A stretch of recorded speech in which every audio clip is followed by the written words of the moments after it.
As a woman of this world, we need you now more than ever. We need you to rise.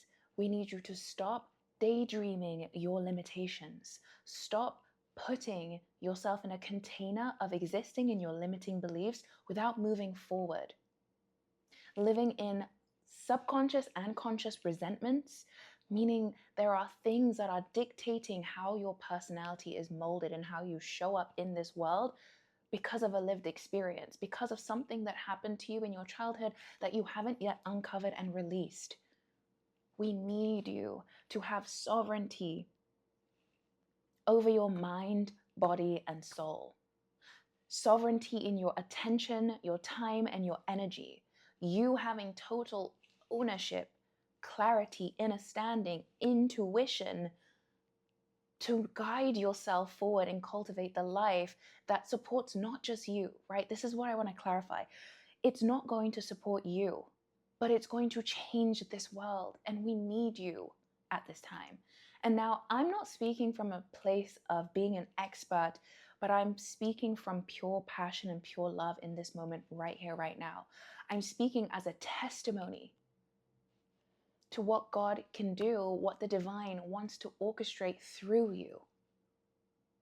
And I am still evolving, turning, cultivating my own becoming, but I feel, I see, I know my soul's calling, and I'm doing everything in my power to usher myself into that streamlined way of being, which we all are rightfully. It's literally our birthright to operate in that. And I've spent years, decades, ultimately my whole life getting to this point of surrendering truly into self-mastery, right? There's personal development, and personal development really will just have you going in this rabbit hole circle of limiting beliefs and mindset. But in order to be truly sovereign, it takes way more than that, which is why I'm cultivating soulful liberation, because it's supporting and serving me as I support and serve others. And that is what true unity, true oneness, consciousness is about. And so we need you to choose you, because in choosing you, you change the world. And I'm getting full body tingles. There is so much yet that is to be made manifest through women. So if this video is finding you at this time, you're being called, and your calling is going to keep calling you. It is time to put down the good girl hat. It's time to put down all of the hats that you wear, the titles you carry, the achievements you are striving towards, which is just a result of trying to control your external.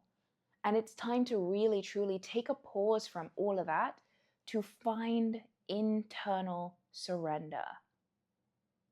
Now, I'm going to bring something to your attention, but I know if you're here, you're already clued in that we are in the midst of the deepest and darkest spiritual warfare we have faced yet.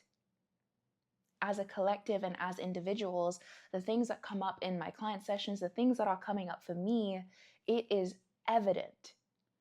But the only way that we will get through these seasons is remembering, number one, the light has already won, and really bringing that to the forefront of every turbulent experience. The light has already won.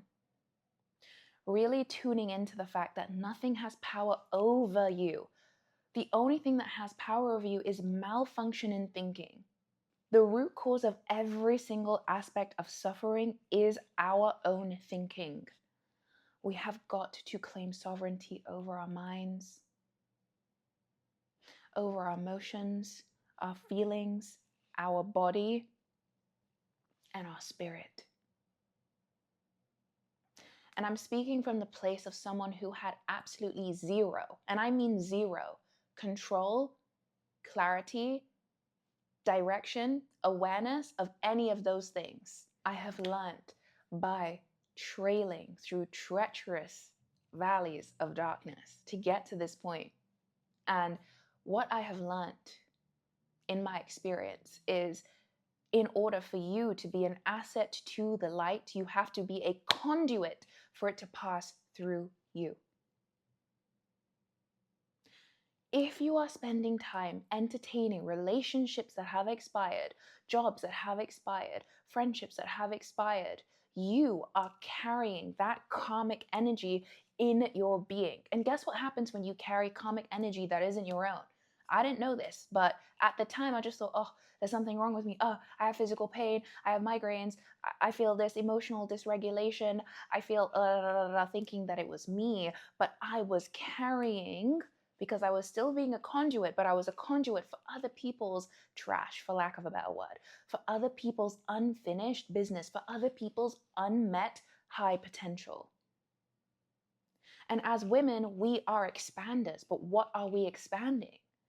Are we allowing our awareness to fully come online and broaden our perception? Or are we limited from a space of limiting beliefs, of resentment, of childhood trauma, of fear, of lack of scarcity? And again, I'm not judging you. I am a child and a product of all of that. Truly. It makes me emotional because I want you to know that anything I ever say or show up to show you is never from judgment. It's from deep understanding of the pain of carrying that on your own and not allowing the divine to support you, truly. Yes, you can pray. Like, I'm born into a Muslim family.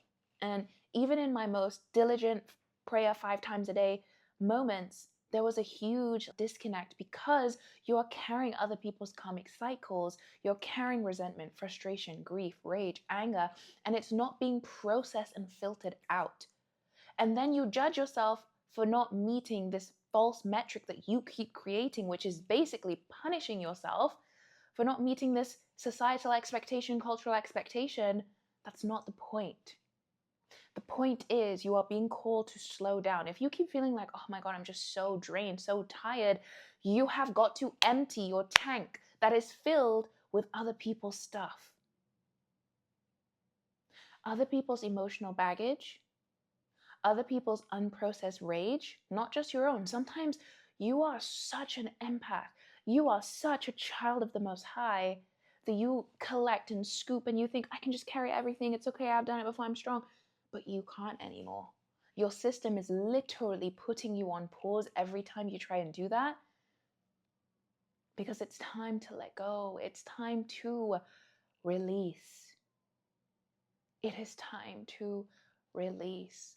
And that is what this space is. This space is a series of frameworks that I have developed that literally are changing the perception, the reality, the interfacing with life of my clients and myself. Again, I'm climbing the mountain, and as I do, I'm like, everyone deserves to experience this. If you're ready, stick around. Just saying that you're ready, just subscribing, just being in this space is part of building on telling your brain that you are no longer going to live by the old way of being. Once you decide, you actually invite the energy of clarity in, and it will naturally start to take course in your life, clearing out what no longer belongs to you to carry.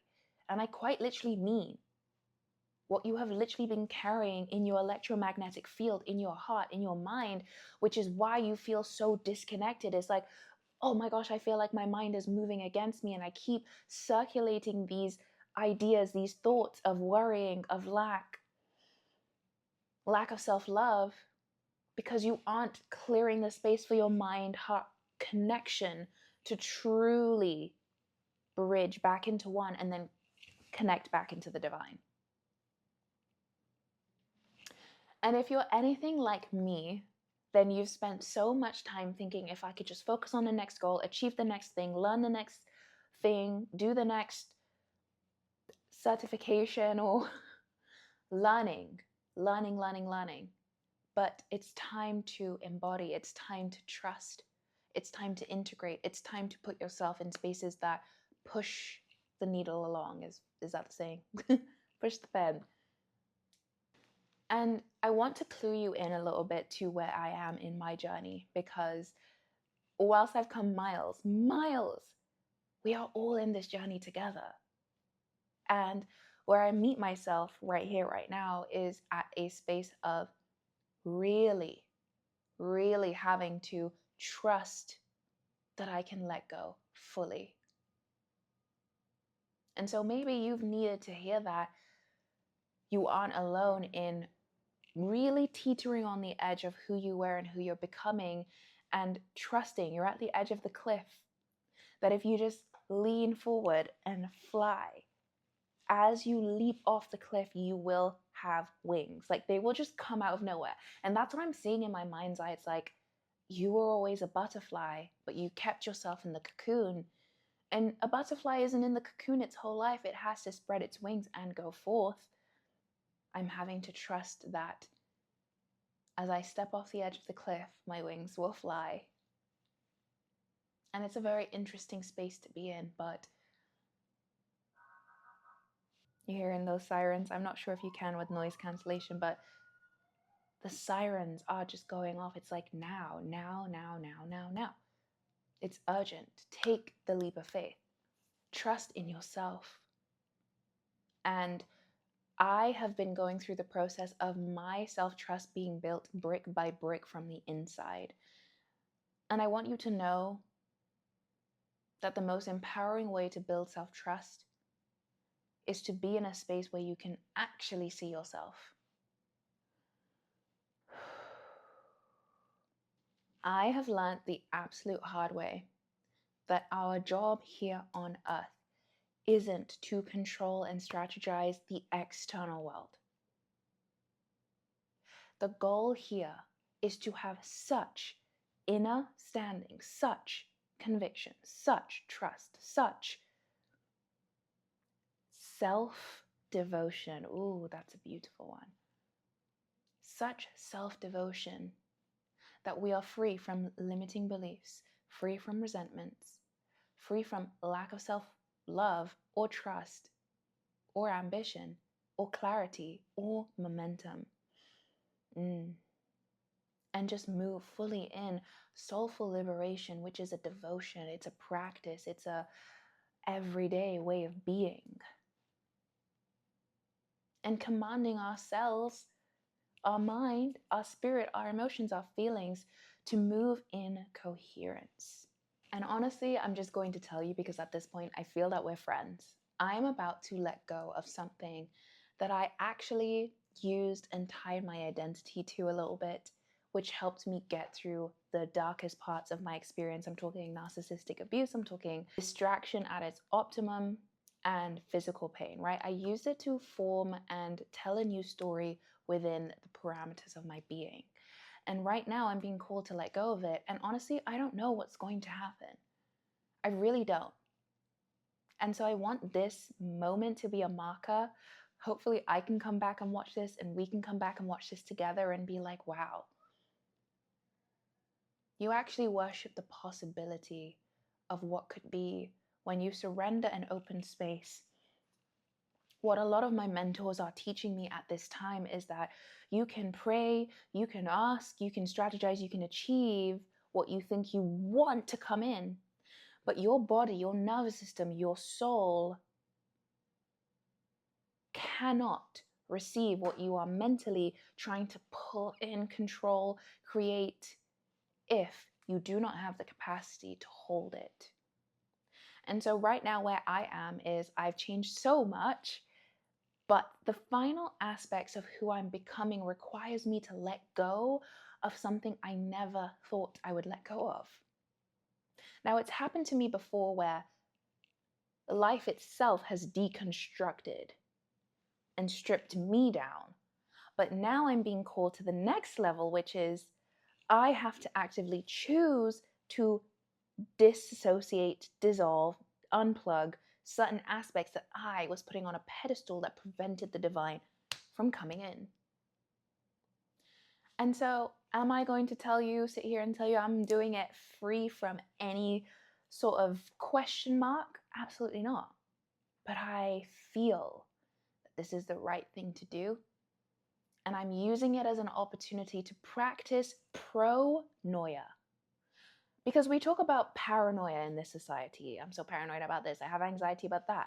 I'm fearful about this. What if this happens? What if that happens? And your brain is a goal-achieving machine. Your brain is a search engine. So when you ask paranoid questions. You invite paranoid energy into your life experience. And I've done that. I've done that for a long time. And I've been a master, or it has been allowing me to master what that does and what it creates, so that I'm really solid on, I don't want to create or live or experience that, because this creates more suffering. And now I'm being invited to shift from paranoia to pronoia, which is the idea and the concept of using every experience to associate it with benevolence and asking your mind intelligent questions that pull in intelligent responses from life itself. Because life itself can only deliver to me what I am vibrationally being. Because I can sit here and say, I want all these things. I want love. I want this exceptional job. I want to go here, go there. But life is scanning me. And if my core being, my hidden resentments, my limiting beliefs, my lack of self-love is more dominant than my soul's true essence, life has to respond to what's most dominant.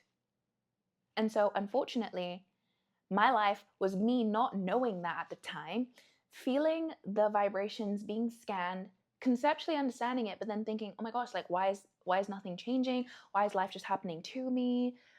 There's something wrong with me. Maybe I'm a bad person. Oh yeah, this happened because I did this, and associating everything that went wrong with me. Because I'm over intellectualizing. I'm using pattern recognition against myself. And so if you are at all resonating with that experience, it's time to shift. It's time to surrender overanalyzing yourself and really just being. Like, what if you just be? It makes me emotional because I'm in this now moment, like so overjoyed, because as I'm saying this to you, I'm literally saying this to my past self. And I'm freeing her from the need to get things right, because the fear of making a mistake creates more hesitation. And when you hesitate, you invite the spirit of doubt, you invite lack, you invite craving. Ooh, that's really a good one.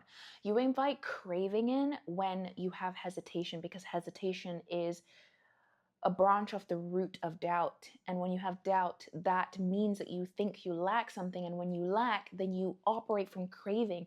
And craving makes you clench, makes you pull, makes you control. And I spent so much time suffering in that primal state. And then attaching that primal state to the resentment of childhood trauma, of abandonment, of neglect, of abuse of self. Because you can have one circumstance that's abusive to you, and then you just loop that. And that creates soul fragmentation. And so why that moment is so emotional for me is because, and I invite you into this, and this is how you start healing yourself, is as you gain new awareness, go back into the you that didn't have the awareness and give grace, give compassion. And free all of the characters. Ooh, this is so good. Free all of the characters that you attached to that timeline experience, neglect, abuse, doubt, and free them. Then switch to the pronoia of, I'm so grateful that this experience gave me the ability to find the rainbow at the end of the rainstorm. I'm so grateful that this taught me how to discern what is darkness.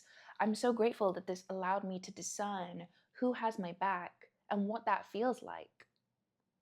Or maybe who didn't have my back and what that feels like.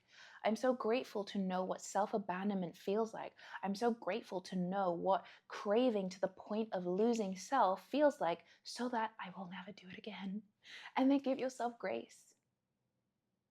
Because we live in a society right now that is so quick to shame, to exile, and to cancel culture people, which will leave you in a fear of being seen, because you fear messing up.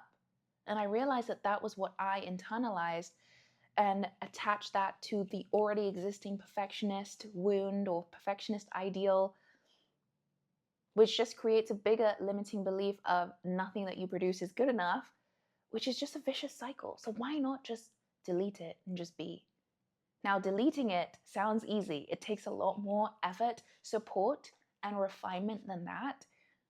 But in simple terms, why are you putting yourself in purgatory? It's just time to surrender. It's time to just let yourself rest in it has always worked out. So it will work out. If you've been feeling called to quit your job, leave a relationship, end a friendship, set new boundaries, feel clear in your internal world, your intuition, your sense of knowing who you are, then that is where I serve. I support women to clear, change, and shift any resentments, limiting beliefs that stand in the way of soulful liberation, of truly being who you are called to be, who you want to experience yourself as. And if you're willing to come on the journey with me as I evolve, and I actively use every single waking breath to do that in my experience, then join the Releasa community. We have live calls every Saturday, as of right now, when you're watching this video. And so join me this Saturday. I'd love to meet you and support you however I can. And if this is our first time meeting, my name is Aji. I'm a regulation-based transformational specialist, Reiki master, and life coach.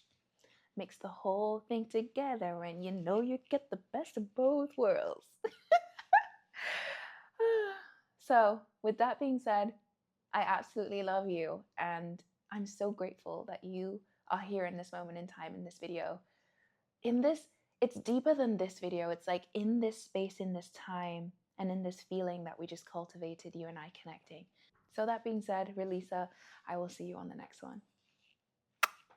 Beautiful. Be you till full beautiful.